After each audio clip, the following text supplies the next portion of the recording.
Hoy día nos toca empezar con nuestro primer tema de teoría, ¿ya? Entonces, para lo cual vamos a comenzar. ¿Se ve mi diapositiva, no, chicos? Sí, Sí, ingeniero. ingeniero. Ok, gracias, chicos. Entonces, a ver, hoy día lo que tenemos que ver es la morfología de los robots. Y para esto, o vamos a ver cómo está compuesto, o qué nomenclatura se tiene o qué denominación se tiene, ¿ya? Entonces, para eso, o la definición más común de un robot es aquella que dice que es una máquina que cumple simultáneamente tres condiciones, ¿no? Nos dice que es autónoma, que se mueve o desplaza sin tener una conexión física con otro dispositivo, ¿no? Entonces, esa es una de las partes, ¿no? Que sería autónoma. Y la otra sería que reacciona a su entorno, para lo cual se dispone de elementos que pueden ser sensores que le permiten reconocer el entorno y reaccionar frente a determinados o ciertos obstáculos, ¿no? Entonces, eso es reaccionar a su entorno.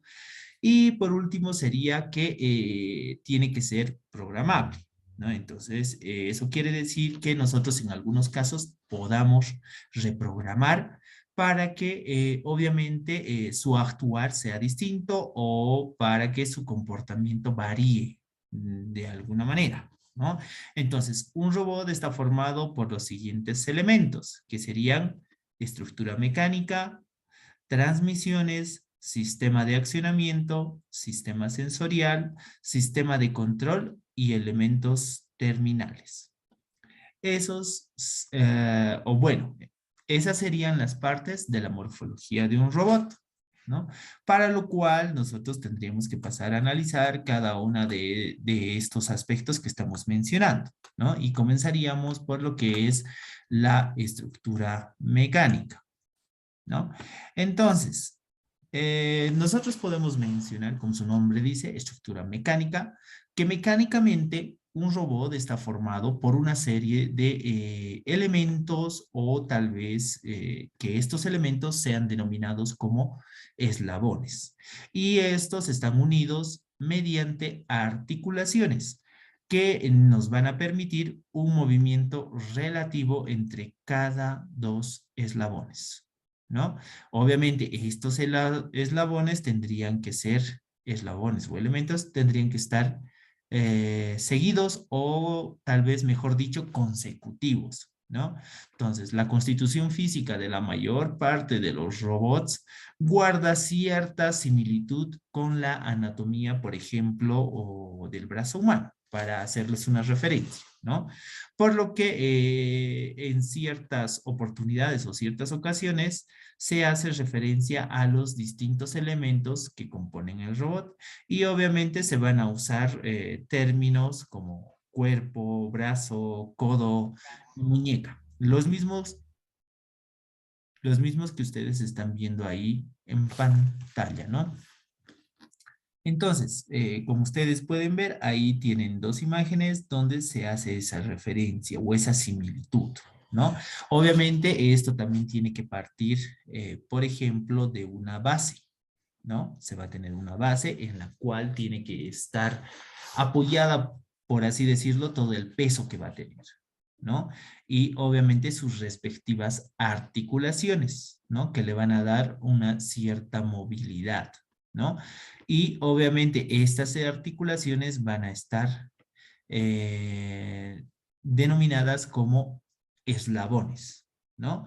Y obviamente, ¿por qué hacemos esta asimilación, por ejemplo, o este parecido o esta comparación con el brazo humano? Es porque de alguna manera se ha hecho con ese propósito, ¿no? De simular los movimientos precisamente que nosotros tenemos como seres humanos, ¿no? Ya que los robots, queramos o no, están basados en nosotros mismos, ¿no?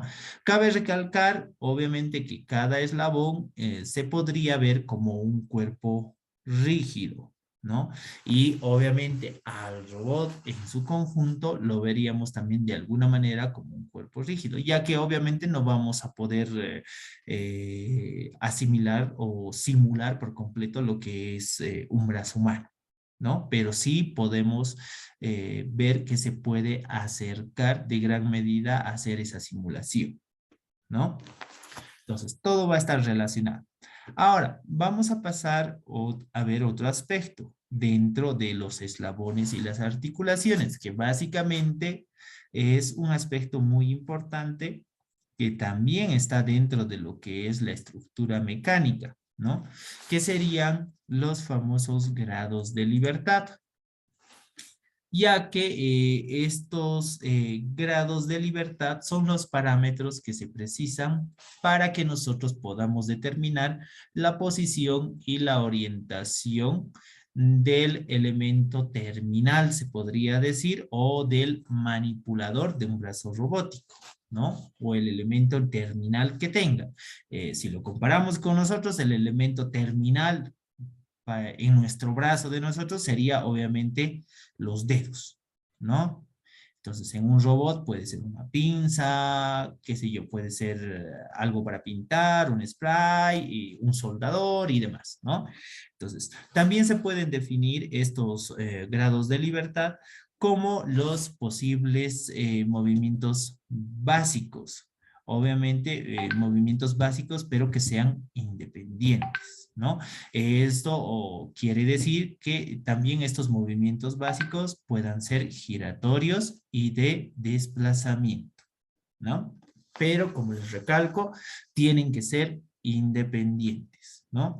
Entonces, en la imagen que nosotros estamos viendo acá se muestra básicamente el esquema de un robot de estructura relativamente moderna y nos muestra ahí que básicamente donde las articulaciones están los 6 grados de libertad, ¿no?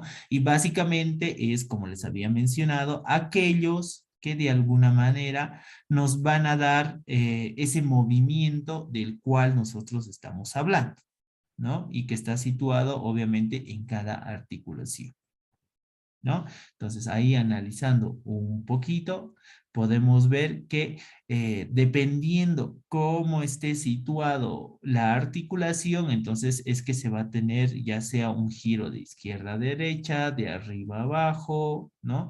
Dependiendo la posición que se vaya a colocar a esos grados de libertad o a esas articulaciones, ¿no? Entonces, para eso obviamente nosotros vamos a ver que se generan en distintos movimientos, ¿no? Ya sea de izquierda a derecha o de arriba a abajo o cualquier otro tipo de movimiento, ¿no? Pero para eso, obviamente, ya netamente con las articulaciones, hay que ver que existen tipos de articulaciones, ¿no? Entonces, ahorita vamos a ver los tipos de articulaciones que se tiene. A ver, un minutito, chicos, por favor. Tengo un pequeño problemita.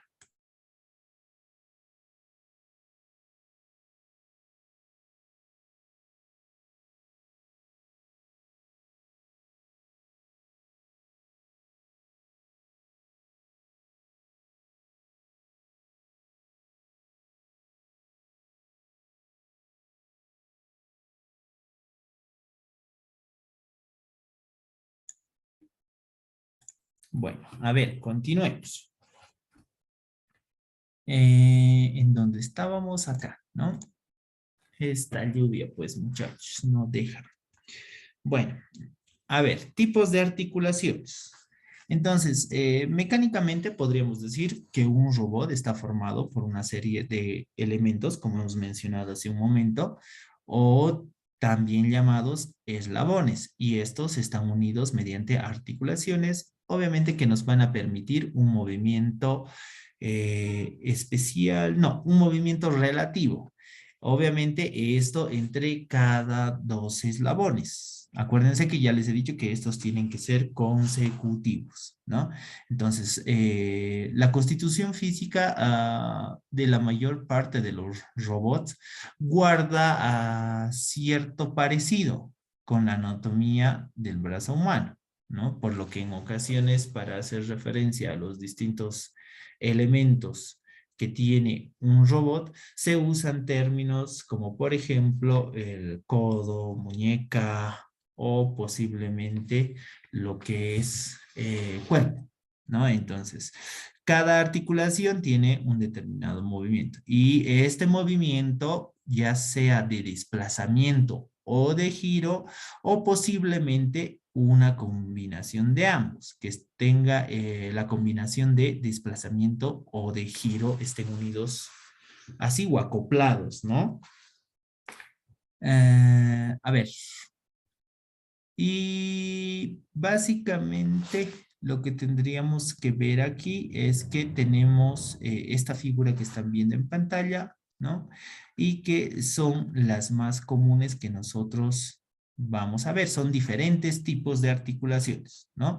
Pero en la práctica, o netamente ya en los robots, solo se emplean las de, por ejemplo, las de rotación y prismática, las que podemos ver nosotros ahí son, por ejemplo, la primera que sería de, una articulación esférica o rótula, que básicamente esta simula como si tuviera 3 grados de libertad en uno, ¿no? Ahora, otra que sería la planar es básicamente que tiene 2 grados de libertad, ¿no? Es aquellas que puede generar un movimiento de izquierda a derecha y de atrás hacia adelante, ¿no? Y otro tipo de articulación que sería, por ejemplo, el de tornillo, ¿no? Y a este se lo considera que solamente tiene un grado de libertad porque solamente hace un movimiento vertical, o sea, de arriba a abajo, ¿no? Después tendríamos otro tipo de articulación que sería la prismática, que es básicamente igual, que hace un giro o distinto tal vez al de tornillo, pero que es más o menos la forma mecánica en la que hace esa subida y bajada, ¿no? En vertical, ¿no? Y por eso se le dice prismática, ¿no? Y solamente es de un grado de libertad. Después tenemos otro que sería el de rotación. Obviamente estos de rotación también son considerados de un grado de libertad y tienen, por así decirlo, un movimiento o tal vez de 360 grados, ¿no? Ahora, eh, por último, la articulación cilíndrica, ¿no? Que es de 2 grados de libertad. Este es más o menos como que una combinación de lo que son las articulaciones prismática y de rotación, ¿no? Ya que de alguna manera agrupa los dos tipos de movimientos que estamos diciendo y que, como dijimos, cada uno representa un grado de libertad y si los unimos llegarían a formar 2 grados de libertad, ¿no? Ya.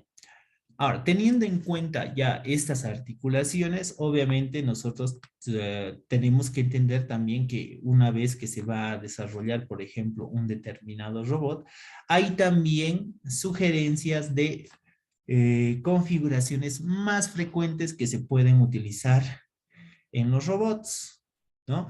O, por ejemplo, nos presentan las que se usan como combinaciones de articulaciones en un robot, ¿no? Y obviamente hay que tener esas características mucho en cuenta, tanto para el diseño y para la construcción de un robot, ¿no?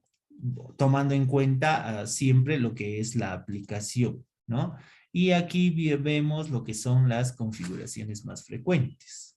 Entonces, aquí nos dice que tenemos las más frecuentes que son 5, que sería el robot cartesiano, el robot cilíndrico y el robot esférico o polar, también el robot de escara, el robot angular o el robot angular o antropomórfico, ¿no? Entonces, con esos los pueden encontrar. Y aquí viene su primera tareita teórica, ¿no? Entonces, lo que tienen que hacer ustedes es hacer una investigación del robot cartesiano, robot cilíndrico, robot esférico polar, robot de escara y robot angular o antropomórfico. Tienen que hacer una pequeña investigación de cada uno de estas configuraciones más frecuentes, ¿no? Características y demás. ¿no? Esa es su primera tareita teórica sobre esto. Ahora sí, conociendo estas configuraciones más frecuentes, obviamente solamente hay que tener en cuenta de estas configuraciones las articulaciones que tiene, ¿no? Y ahí en la imagen ya les están mostrando qué tipo de movimiento van a realizar, ¿no? Después ya obviamente nosotros tendremos que ver las articulaciones, los movimientos y decir obviamente de cuántos grados de libertad goza cada una de estas configuraciones, ¿no? Y que obviamente son las más frecuentes que se usan a la hora de construir un robot, ¿no? Ahora sí, pasamos a las siguientes, que básicamente es un poquito también en esto de la parte de la estructura mecánica, es hablar sobre las coordenadas de los movimientos, ¿no? Entonces, dentro de las coordenadas de los movimientos, hay que ver la estructura del manipulador, se podría decir, y la relación que se tiene entre sus elementos, ¿no?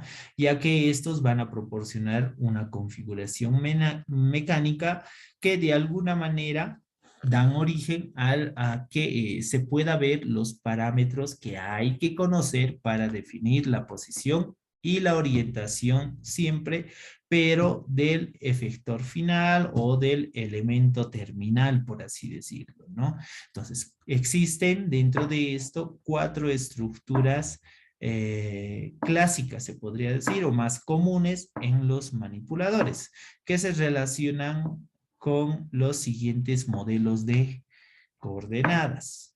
Obviamente, esto hay que ver que las coordenadas se realizan en el espacio, ¿no? Y son las siguientes coordenadas, como por ejemplo la cartesiana, que implica que en la cartesiana se tienen que considerar 3 desplazamientos. En la cilíndrica, que serían 2 desplazamientos y un giro.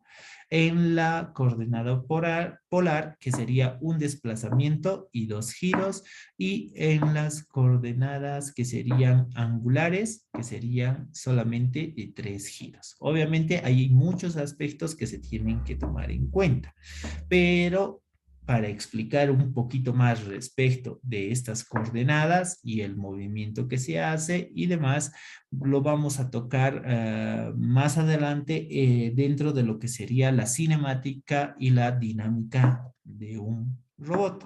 ¿Ya? Ahorita solamente como referencia hay que saber que tiene esas coordenadas, ¿no? Para sus movimientos, cartesiana, cilíndrica, polar y angular, ¿no? Y que cada una de estas tiene ciertos desplazamientos y posiblemente giros o solamente giros, ¿no? Ahora, tomando en cuenta ya estos pequeños aspectos que hay que considerar en la coordenada de los movimientos, también tenemos que ver lo que son los tipos de actuadores, ¿no? Entonces, aquí nosotros vamos a ver que básicamente al decir los tipos de actuadores, estamos haciendo referencia básicamente a lo que le llaman elementos tal vez motrices o tal vez aquellos que van a generar el movimiento o en simples palabras los motores, ¿no? De las articulaciones, ¿no? Básicamente estos pueden estar definidos según la energía que estos consuman, ¿no? Entonces, y nos dicen que pueden ser de 3 tipos, que pueden ser hidráulicos, que pueden ser neumáticos o que pueden ser eléctricos. Obviamente, esta es una clasificación de tipos de actuadores global, ¿no? Y obviamente dentro de esta clasificación global, obviamente nosotros tenemos que ir viendo cuál es la mejor para el área de la robótica, ¿no? Entonces, por ejemplo, los actuadores, por conocimiento, para tener un poquito de conocimiento nada más, vamos a explicar los demás. Entonces, los actuadores, por ejemplo, de tipo hidráulico, generalmente estos tipos de actuadores o motores, tal vez, para considerarlo así, se destinan a tareas que requieren una gran potencia y grandes capacidades de carga, dado el tipo de energía que emplean. Estos se construyen, se podría decir, con mucha precisión o con mecánica de mucha precisión, ¿no? Y obviamente los precios a la hora de construir estos actuadores de tipo hidráulico son demasiado elevados o caros, por así decirlo, ¿no? Entonces los robots hidráulicos se diseñan formando un conjunto compacto de una central hidráulica, se podría decir.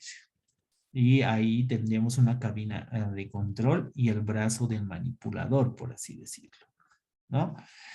Y obviamente al decir hidráulicos, también tenemos que ver que estos funcionan con un tipo de líquido, ¿no? Por ejemplo, con un tipo de aceite, ¿no? Para que estos puedan funcionar y generar esa fuerza que se necesita. Y obviamente estos, por ejemplo, ¿dónde veríamos estos de tipo hidráulico? Lo veríamos, por ejemplo, eh, en los tractores, ¿no es cierto? En las palas que usan, en los brazos que tienen para cavar, ¿no es cierto? Esos, por ejemplo, tienen brazos, ¿no es cierto? Entonces, generalmente esos son de tipo hidráulico, ¿no? Y que usan un tipo de grasa o de aceite para poder funcionar y generar una energía hidráulica, ¿no? Después tendríamos el de la energía neumática. Y esto nos dice que son actuadores que tienen una gran velocidad de respuesta, ¿no? Y que de alguna manera estos están siendo sustituidos, por ejemplo, por los actuadores eléctricos, ¿no? Entonces, el principal motivo por el que la tecnología neumática está tan presente, por así decirlo, en los sistemas industriales es por la facilidad y bajo precio que requiere su instalación, ¿no? Y básicamente de lo que se alimentan estos tipos de actuadores neumáticos es de una especie de aire comprimido, ¿no? O básicamente es aire comprimido, ¿no? Y a través de esto es que van generando lo que es esa energía que se necesita, ¿no? Y también tiene ciertas características que lo hacen muy importante, como por ejemplo que permite transportar y almacenar fácilmente lo que es una potencia mecánica, ¿no? No necesita de un circuito de retorno, ya que la salida puede expulsarse el aire y directamente y listo, ¿no? Y obviamente una diferencia, por ejemplo, con los hidráulicos es que estos al usar aire se podría decir que son limpios y no contaminan, ¿no? Una característica más es que estos pueden llegar a ser demasiado sensibles. ¿Sensibles a qué? A la temperatura, ¿no? Y también tienen una diferencia, tal vez por así decirlo, con los hidráulicos, que puede ser que estos actuadores de tipo neumático puedan llegar a desarrollar una fuerza limitada, se podría decir, porque esto va a estar, depende de la presión del aire que se tenga, ¿no? Entonces, eso de alguna manera es limitado, ¿no? Entonces, ahora, por otro lado, vamos a tener, por último, lo que serían los tipos de actuadores eléctricos, ¿no? Entonces, los motores eléctricos, básicamente, estos van a ir a cubrir la gama media y de baja potencia, se podría decir. Estos van o llegan a acaparar el campo de lo que es la robótica. Obviamente, esto debido a que muestran una gran precisión en el control de sus movimientos. Obviamente comparándolo con lo que son los actuadores neumáticos y los actuadores hidráulicos, ¿no? Y obviamente esto teniendo en cuenta las ventajas que les proporciona el tener que utilizar la energía eléctrica, ¿no? Y cómo lo van a utilizar esa energía eléctrica, ¿no? Entonces, obviamente en los actuadores eléctricos todo se basa en lo que es la electricidad, ¿no? Entonces no es como los otros, el otro necesita un líquido, el otro necesita aire, pero este solo necesita energía eléctrica. Por eso es que nosotros podemos controlar esa energía eléctrica y debido a eso podemos obtener mayor precisión a la hora de controlar los movimientos de estos actuadores o tal vez por así llamarlo motores, ¿no? Ahora, por otro lado, también nosotros hemos dicho que tenemos que ver las transmisiones. ¿Qué serán las transmisiones? Básicamente, las transmisiones son aquellos que están encargados de transmitir el movimiento, que serían hacer o transmitir el movimiento que generan, por ejemplo, los actuadores y llevarlos hasta las articulaciones, ¿no? Y obviamente dentro también de estas transmisiones no es que solamente las transmisiones trabajan, sino que hay o están junto a las transmisiones lo que serían los reductores, que básicamente estos están encargados de adaptar. Algunos le llaman par, otros le llaman la fuerza, o sería adaptar el par o adaptar la fuerza y la velocidad de la salida del actuador. O sea que el actuador va a generar siempre una fuerza o una velocidad para poder generar un movimiento. Y los reductores se podría decir que son como intermediarios, ¿no? Que tratan de alguna manera de regular esa fuerza y velocidad a valores adecuados para los movimientos de los robots, ¿no? Porque si no se controla eso, obviamente cuando se suministra una energía, esa energía puede ser recibida de manera ah, torpe, se podría decir, ¿no? Entonces, para que no sea torpe y sea lo justo y no dañe todo el conjunto de elementos que se utilizan, entonces se necesita lo que es un reductor, ¿no? Entonces, también se dice que un buen sistema de transmisión tiene que cumplir una serie de características básicas, ¿no? Como, por ejemplo, que tenga un tamaño y un peso reducido y, obviamente, evitar que presente componentes flojos, se podría decir, que tengan holguras considerables y obviamente que estas transmisiones nos den un gran rendimiento, se podría decir, o sea, que duren, ¿no? Y que no se rompan, por así decirlo. Y eso lo vamos a ver ahorita en algunos componentes, ustedes ya pueden estar viendo en las imágenes, ¿no? A lo que me refiero, que hay algunas cosas que se pueden desgastar, ¿no? Pero obviamente tienen que durar mucho tiempo para que no pase esto, ¿no? Entonces, ahí lo que podemos ver, por ejemplo,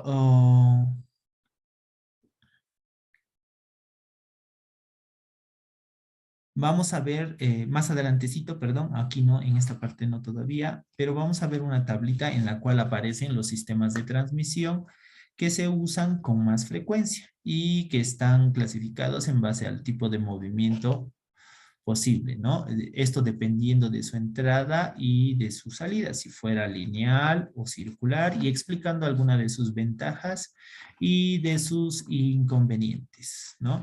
Obviamente es importante que un sistema de transmisión no afecte al movimiento, ¿no? Que transmite, ya sea por el rozamiento o tal vez por alguna holgura que se presente en alguno de sus componentes o que sea flojo, por así decirlo, ¿no? Ya que su desgaste de estos componentes pueda causar algún tipo de daño, ¿no? Obviamente hay que considerar, como les decía hace un momento, que estas transmisiones tienen que ser capaces de soportar un funcionamiento continuo, ¿no? A una fuerza elevada, por así decirlo, ¿no? Y obviamente tal vez que estas transmisiones tengan que durar a través de circular grandes distancias, por así decirlo, ¿no? Entonces, nosotros vamos a ver que en estas transmisiones va a haber componentes, ¿no? Como por ejemplo los engranajes, las correas dentadas o posiblemente cadenas. Y eso es lo que de alguna manera hace que se pueda transmitir el movimiento de actuadores y motores a, por ejemplo, lo que son los eslabones del manipulador, ¿no? Y ustedes pueden ver ya aquí a qué me refiero en este pequeño dibujo que estamos viendo, ¿no? Entonces tenemos los actuadores, o por así decirlo, los motores. Estos van a generar una fuerza o velocidad, ¿no? Y eso se va a reflejar en un movimiento, ¿no? Y eso tiene que ser enviado a lo que son los eslabones, ¿no? Obviamente esto se va a desarrollar o se puede enviar a través de engranajes, de correas dentadas o cadenas, ¿no? Como ustedes están viendo aquí. Hay una composición de engranajes y en algunos casos de cadenas, ¿no? Y esta es la pequeña tablita que yo les mencionaba, ¿no? Donde nos dice, por ejemplo, su entrada, qué tipo de entrada va a salir y qué tipo de salida va a tener esa transmisión, ¿no? Entonces empieza con una entrada circular y tiene una salida también circular. O puede ser circular y puede ser una salida lineal. Depende de los componentes que tenga esta transmisión, ¿no? O puede ser lo inverso, de lineal a circular, ¿no? Entonces ahí tenemos las denominaciones, podemos ver engranajes, correas dentadas, tornillos sin fin, cremalleras, ¿no? Para cada uno de esos tipos, ¿no? Y ahí nos va dando las ventajas, ¿no? Entonces, si nos pueden,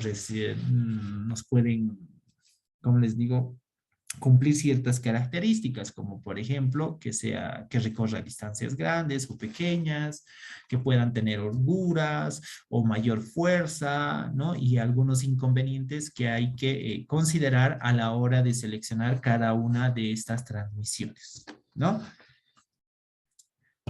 Ya. Entonces, ahora pasamos a ver o a detallar un poquito más lo que ya les he mencionado. Estamos hablando de las transmisiones, pero hemos hablado también de lo que son los reductores, ¿no? Entonces, en cuanto a los reductores, básicamente, al contrario que con las transmisiones, existen determinados sistemas que se usan, ¿no? Y obviamente se van a usar algunos específicos en el tema de lo que son los robots, ¿no? Esto se debe a que a los reductores utilizados en robóticas se les exige ciertas condiciones de funcionamiento que tienen que ser muy restrictivas, ¿no? Las cuales vienen motivadas por las altas prestaciones que se le pide al robot en cuanto a lo que sería la precisión y velocidad ¿de qué sería? De posicionamiento, ¿no? De posicionamiento, sí, exacto, de posicionamiento. Y obviamente aquí también nosotros podemos ver o vamos a ver una tablita, ¿no? Donde se pueden observar lo que son los valores típicos de los reductores, ¿no?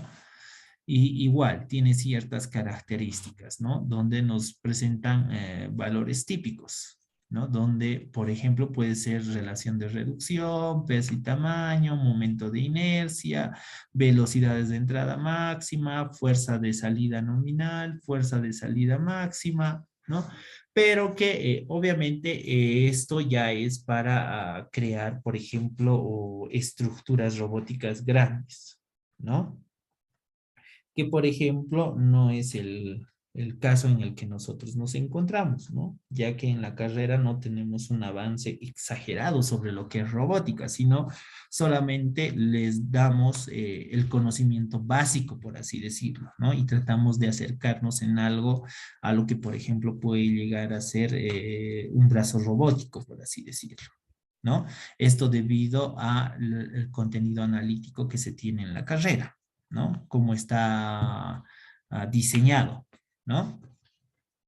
Y por último tendríamos lo que son los sensores, ¿no? A ver, un segundito. Sensores, aquí está, ¿no? Donde nosotros vamos a ver que tenemos lo que son los sensores y que nosotros tenemos que ver que para conseguir que un robot realice su tarea con una adecuada precisión, con una adecuada velocidad o, por así decirlo, con una adecuada inteligencia, es necesario que tenga conocimiento tanto de su propio estado, ¿no?, interno del robot, así también como el estado de su entorno, ¿no? O de su contexto o de su alrededor, como ustedes lo quieran denominar, ¿no? Y para eso nosotros vamos a ver dos tipos de sensores, que son los sensores internos y los sensores externos, donde básicamente los sensores internos es aquellos que nos pueden llegar a proporcionar información relacionada con el estado de robot. ¿A qué me refiero con esto? ¿Qué cosas podríamos controlar con estos sensores o qué cosa podríamos monitorear? Fundamentalmente sería la posición de sus articulaciones, ¿no? Entonces, obviamente eso lo vamos a conseguir a través de ciertos sensores internos, ¿no? Y también ahí ustedes pueden ver, por ejemplo, una tablita, ¿no? Que nos recomienda que nosotros podamos considerar a la hora de poder escoger lo que son los sensores internos de los robots, ¿no? Y ahí van a ver los más comunes, ¿no? Obviamente, esto es para que nosotros podamos obtener información de presencia, posición y velocidad en los robots, ¿no? Entonces, vamos a tener presencia, posición y velocidad. En algunos casos pueden ser inductivos, capacitivos, de ópticos, de ultrasonido, de contacto, ¿no? Entonces, hay una diversidad de estos tipos de sensores, ¿no? Y a lo largo de lo que es los laboratorios vamos a tratar de ver algunos de estos sensores, ¿no? Por otro lado, vamos a pasar a lo que son los sensores externos. Dentro de lo que son los sensores externos, vamos a ver que aquí se van a utilizar mecanismos de detección de exterior, ¿no? Entonces, acá eh, obviamente esto le va a permitir a un robot interactuar con su ambiente de una manera más adecuada o más flexible, se podría decir, ¿no? Y obviamente a través de esto se le puede enseñar a realizar tareas repetitivas mediante una serie de funciones reprogramadas, ¿no? Entonces, un robot que puede ver y sentir, por así decirlo, es fácil de entrenar a la hora de que tenga que ejecutar ciertas tareas y más aún si estas tareas son complejas, ¿no? Y al mismo tiempo también exigir mecanismos de control, ¿no? Y obviamente todo va a estar basado en lo que es la programación, ¿no? Los sensores, por ejemplo, de estado interno operan con la detección de variables, tales como, por ejemplo, la posición de la articulación del brazo, que se utilizan para el control del robot. Por el contrario, los sensores de estado externo operan con la detección de variables, tales como, por ejemplo, el alcance o tal vez la proximidad o tal vez el contacto que ya habíamos mencionado, ¿no? Entonces, a esto es que se le dice la detección externa, ¿no? Y se utiliza para el guiado del robot, así como para la manipulación o posiblemente para la identificación de objetos, ¿no? Entonces, dentro de estos sensores de estado externo, pueden clasificarse también como sensores de contacto o no contacto.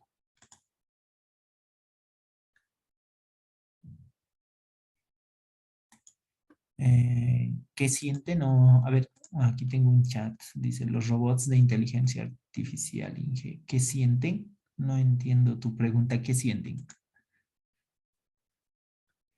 A ver, continuaremos con esto, ¿no? Sensores de contacto o no contacto, ¿no? Entonces, como su nombre lo indica, la primera clase de sensores responde al contacto físico, tal como, por ejemplo, en nuestras personas nosotros tenemos el tacto, ¿no? Entonces es algo parecido a eso. O también lo podríamos asimilar como deslizamiento o tal vez como torsión, ¿no? Los sensores de no contacto se basan en la respuesta de un detector a lo que serían variaciones en la radiación electromagnética o posiblemente acústica también, ¿no? Entonces podemos tener, por ejemplo, detectores de sonido, por ejemplo, o por ejemplo, o electromagnéticas, ¿no? Eso puede ser, por ejemplo, o los sensores que tengan que ver con eh, no, esos otros son térmicos, son, ¿no? Los que funcionan los focos, ¿no es cierto? Con nuestra presencia de nosotros, reciben lo que es la calor de nosotros, ¿no? Entonces, igual, puede haber sensores de todo tipo, ¿no? Y los vamos a ir detallando más adelante. Esto en los laboratorios, ¿no? Obviamente siempre recalcar que estos tipos de sensores, por ejemplo los de contacto, miden solamente el alcance, la proximidad y las propiedades visuales de un objeto, ¿no? Como por ejemplo los sensores ultrasónicos, ¿no? Que también los vamos a ver en alguna práctica, ¿no? Y básicamente después podemos ver otros tipos de sensores, por ejemplo, de fuerza y torsión, que se utilizan como dispositivos de retroalimentación para controlar la manipulación de un objeto, una vez que obviamente lo haya agarrado. Y esto tiene que ver más con los efectores finales que habíamos mencionado, ¿no? Para poder controlar lo que es su fuerza, ¿no? Entonces, después veríamos lo que son los elementos terminales o efectores finales, también conocidos, ¿no? Elementos terminales o efectores finales. Entonces, aquí nos dice que estos dispositivos se ven como los periféricos del robot o las partes terminales, se podría decir. Obviamente a esto nos referimos posiblemente tal vez a una herramienta, ¿no? Que se une a lo que sería, a ver si lo vemos en nuestro brazo, correspondería a la muñeca de nuestro brazo, ¿no? O también en el robot también llegaría a representar lo que es la muñeca del robot, ¿no? Y obviamente esto con que tiene que también interactuar con lo que es su entorno, ¿no? Entonces, el término de efector final se utiliza para describir ya sea la mano o herramienta que está unida a la muñeca, ¿no? Entonces, el efector final representa una herramienta especial, se podría decir, que nos va a permitir o que le va a permitir al robot realizar una tarea en particular o una aplicación en particular, ¿no? Obviamente que esta herramienta especial debe diseñarse específicamente para esa tarea para la cual nosotros queremos, ¿no? Y obviamente los efectores finales también se dividen en dos, que serían, por ejemplo, la categoría de pinzas y la categoría de herramientas. Las pinzas se van a utilizar para tomar, por ejemplo, un objeto, ¿no? O normalmente alguna pieza de trabajo, ¿no? O tal vez esa pinza se encargue de sujetar algo, ¿no? Obviamente esto durante un ciclo de trabajo, se podría decir, del robot.